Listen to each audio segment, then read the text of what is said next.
Welcome to Safety FM, where we talk about safety that's truly inspired by you. Hello and welcome to Safety FM. I am Jay Allen. We're coming to you live from the Westin Fort Lauderdale Beach Resort in Fort Lauderdale, Florida. We are coming to you from the Federal Transit Authority Drug and Alcohol Program National Conference. Today, we're going to sit in on question and answers with the experts. The panel consists of the following: Mark Snyder, Chief of Inquiries and Audits from the U.S. DOT Office of Drug and Alcohol Policy and Compliance; Joseph LaGrain, FTA Drug and Alcohol Auditor for Cahill Swift; Juan Jose Moya, Drug and Alcohol Program Manager, U.S. Department of Transportation; and Ian Rosario, Federal Transit Administration Drug and Alcohol Program Manager. This is your opportunity to ask questions of the experts. Who's going to start us off? All right, thank you today for the session. Great. Oh, here we go. Literally 5 minutes ago, my collectors asked. Hold on 1 second here. When you have a question, if you could just wait 1 moment for John Spellman to run up the mic. Literally 5 minutes before the session started, I got a text. What's the position on making people, they take off heavy coats and so forth? What about wristbands and headbands? Anything that the collector believes they might be hiding something, the answer to that question is yes. But if it's a normal collection, they don't have any reason to believe. For example, a turban, right? A person comes with a turban, it's under religious rights. You don't take it off, but you see like this hanging out of it, you might want to take it off. So the question is, the answer always is the eye of the beholder, who is the collector, that they believe that the owner's trying to subvert the test and bring something in with them. And then at that point, they need to document it on the chain of custody form. I think that's what he said.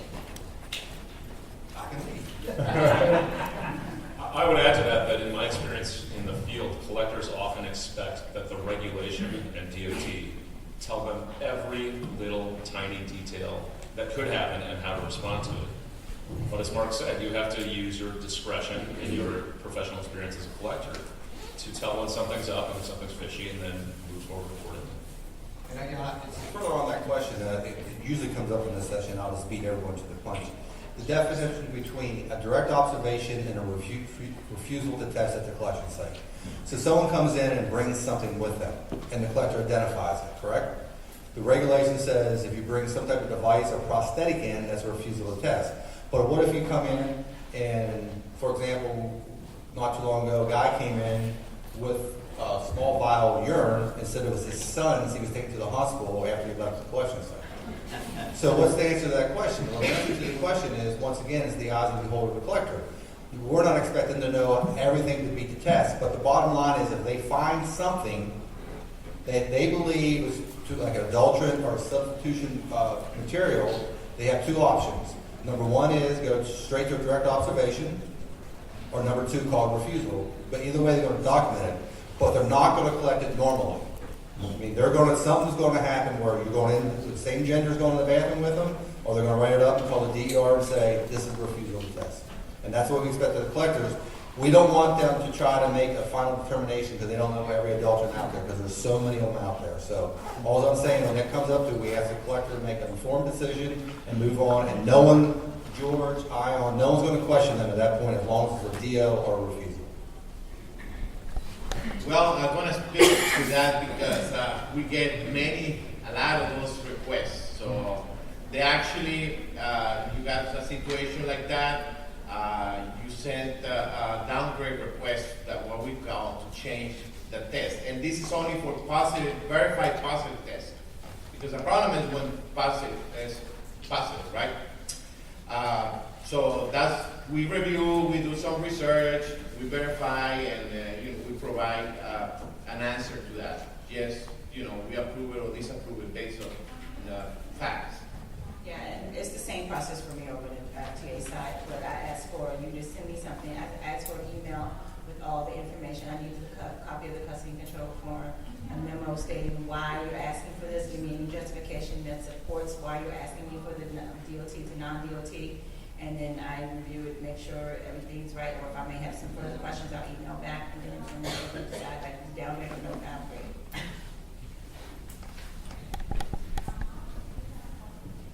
As a follow-up to that, how do you, what do you do then with that employee? Because at that point, once it's downgraded, he does not have a DOT violation.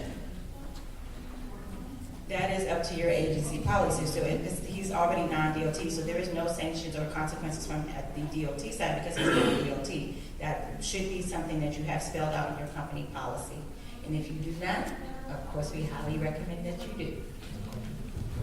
And we actually request any corrective action to prevent this from happening in the future, because one of the things we get many companies, they're repeated offenders, so that's a problem of communication. So make sure your driver knows where he's getting tested for, and make sure the collector knows.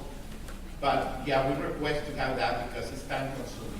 I'm glad you said that. Just one of the things I put in the bottom of the letter is that at this point, I'm going to ask you to, if it was a supervisor error, to do some refresher training with your supervisors. If it was a clerical error where you guys shouldn't have never put him in your DOT random testing pool, I'm going to ask you to look and make sure you are making sure your random drawers are accurate and up to date. So there are a couple of clearinghouse, if you will, or cleaning house issues, not clearinghouse, but cleaning house issues that you guys need to do once that is determined. Could I ask a follow-up to the lady who asked that question? Was this a CDL driver, or what type of function was this person performing? Well, I guess I was more saying along the lines where this person is regulated. Okay. So they are regulated under one of the modes, say. And they, let's say they're a pipeline, okay, but they have a CDL as well. And they test positive on a post-accident that the collector, same thing. This guy has a CDL. I'm checking off FMCSA because I'm the collector and I see he has a CDL as his identification. But it didn't meet the requirements of FMCSA. He was working on the pipeline. It did not meet the requirements of a pipeline either. So now he has a DOT test. He is a regulated employee, but neither one of those, didn't fall under either mode that he's regulated under. So then you have actual knowledge that someone's tested positive, and I guess that's kind of where I was going with that. Well, the reason why I brought that up is that even if Juan or Ion are downgraded, if he has a CDL with a medical card, he would still be medically unqualified because he has it. Because it says any positive drug test. It's not a regulated drug test, so you'd still have that person have to go back to the medical examiner to be reevaluated, and then whatever the medical examiner does, then that's the only way that person gets back into safety sensitive functions.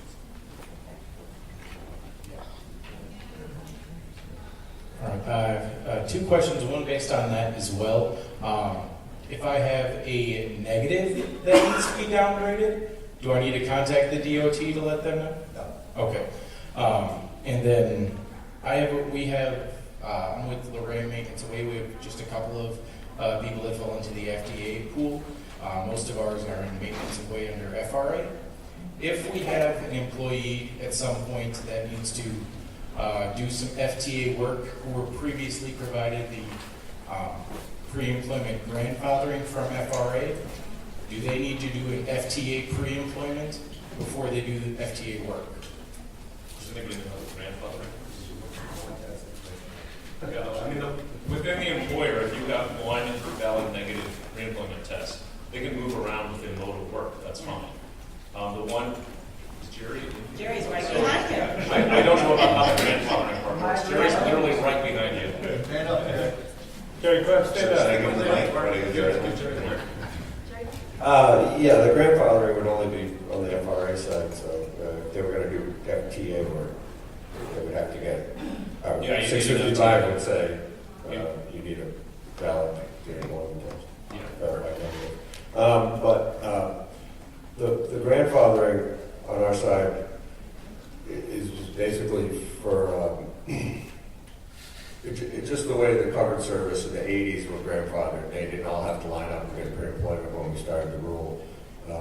We're giving that same benefit to the MOW. So it wasn't, June 12th last year, we didn't have 40,000 people get a pre-employment test.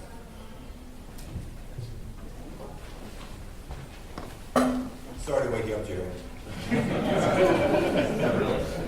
Okay, so back to the scenario where it was a DOT that you're going to downgrade to a non-DOT, how do you handle the statistical report when you get audited and they look at it and they see this, and maybe it was a post-accident? They're going to want to see the paperwork. Is that sufficient to show that you allowed it to be downgraded, or is it going to cost something to the employer? Well, actually, what our office does, we provide a letter approving or disapproving. You should keep that on your records. And if it's downgraded, then you shouldn't report it, right? Use statistical data as a DOT testing. So. But it might already be on it. It might already be on the statistical reports you get twice a year from the lab, depending on what time of the month, 6 months it fell under. Yeah, so. And that would not be like an unauthorized test because you did change it for us? Well, we just provide that information, so downgrade the test. When it's downgraded and we don't downgrade it, you get a response not to downgrade. So we just provide that, so it is the employer incurring that. It's a violation. So if it's already reported and there's no way for you guys to change it back, so it's up to the employer's responsibility to go back and make sure everything is accurate. Are you talking about the MIS report? Yes. Okay, so you wouldn't report it. You don't necessarily use the statistical summary reports to complete your MIS report. You use the numbers of the actual DOT tests for the calendar year. The statistical summary report is actually not a good thing to use to fill out your MIS. Okay, but if they ask for it, they want to see it. Who's whoever they? the auditor is, they want to see the statistical report from the laboratory. It's going to show it. And that may just be for FYI, but as Ron says, I know he said he issues guidance in the memo that he requires, gives back. And so do I to keep it in your file. What our audit team will be looking at is what's in that file. If there's a memo in there from either myself or one, then we know that that test is a non-DOT test. And as Mike said, that's not going to count on your MIS either way. So let's not get hung up on the statistical report information, more so what actually happened during that calendar year, or that testing period of time. Yes. This is actually for Juan. Considering the drama that's going on with the National Registry website right now, is that going to have any impact at all on the clearinghouse and the work that's being done on that system? It seems like you got computer stuff going on. Well, let me tell you, these two different systems is managed for two different offices within the FMCSA. So, I know the National Registry has several issues. I don't know the specifics because I don't work in that office, but, we moving, we have the same target date, and we expecting, the system be operational. So, it will not affect what's happening with the National Register. It's not affecting that or clearinghouse. I just put it that way. Good. Okay, so for collector errors that are made on the ECCF or the CCF, I know there's some parts that us, the employer, can change by initialing and changing it, like a social or their date of birth and their name. So we can change that on our own on the ECCF and the CCF. What type of errors can't we change? Well, you couldn't change anything that happened at the collection site, for example, like the temperature, checking the temperature, if there's split, and then anything else that might have happened. If a person said that they did something to me, you can't write in comments. That's the collector's thing. But you certainly can change things that were wrong that demographic-wise. Okay, and social, you can change our Sure. FTA, You can change all that. Okay, Yeah. so we don't need a memorandum of No, record. Right, because on the ECCF, it's unfortunate if it's wrong because someone entered that data in there wrong. You know what I'm saying? And that happened. So how do we correct that? Well, I would go back to the collection site to make sure Because I think a lot of times when you can send ahead that this person's coming in, so it's already pre-populated. So it's wrong. We want to make sure that we say, hey, this is wrong. Once you know it, send it back to the collection site. Say, instead of 102463, it's 102563, or the social or the employee ID number. So